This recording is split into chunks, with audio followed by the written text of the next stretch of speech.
আমি কোরআনের একটি আয়াত দিয়ে আমাদের নেত্রীর একটা বক্তব্য শুরু করতে চাই। আল্লাহ বলছেন যে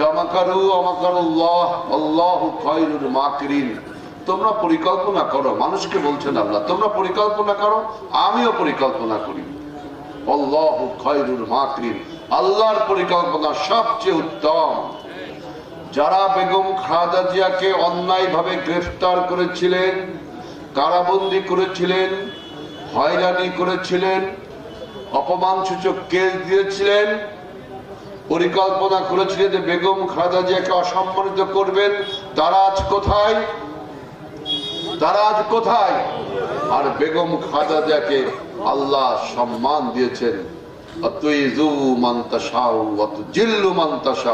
আমি মানুষকে ইজ্জত দিয়ে, আল্লাহ বলছেন আমি মানুষকে ইজ্জত কিনে নেই।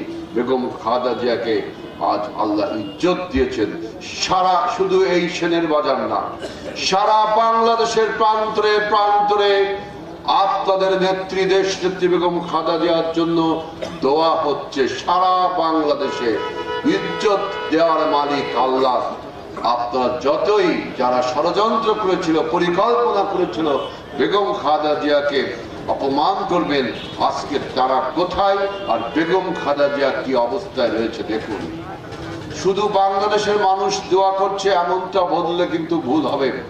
আপনি দেখবেন প্রতিটা দেশের রাষ্ট্রপ্রধান দল, আমেরিকার রাষ্ট্রপ্রধান, ইংল্যান্ডের রাষ্ট্রপ্রধান, আপনার জাপানের রাষ্ট্রপ্রধান, চীনের রাষ্ট্রপ্রধান, প্রতিবেশী রাষ্ট্র ভারতের রাষ্ট্রপ্রধান, পাকিস্তানের রাষ্ট্রপ্রধান, সমস্ত রাষ্ট্রপ্রধানগণ বেগম খালেদা জিয়ার শরীরের খোঁজ খবর নিয়েছেন। এমনকি জার্মানির রাষ্ট্রপ্রধান বেগম খালেদা জিয়ার জন্য আপনার এয়ার অ্যাম্বুলেন্স পাঠিয়েছেন যে তার দেশে যা চিকিৎসা করবার জন্য, যে বাংলাদেশের চিকিৎসা কেমন না কেমন, তার দেশে চিকিৎসার জন্য সেই জার্মানির রাষ্ট্রপ্রধান আপনার একটি এয়ার অ্যাম্বুলেন্স পাঠিয়েছে। এমনকি কাতারের রাষ্ট্রপ্রধান, আপনারা জানেন এর আগের বার বেগম খালেদা জিয়াকে সেই একটা বিশাল এয়ার অ্যাম্বুলেন্স দিয়ে লন্ডনে চিকিৎসা করে নিয়েছে। এবারও তারা এই এয়ার অ্যাম্বুলেন্স দিয়েছে।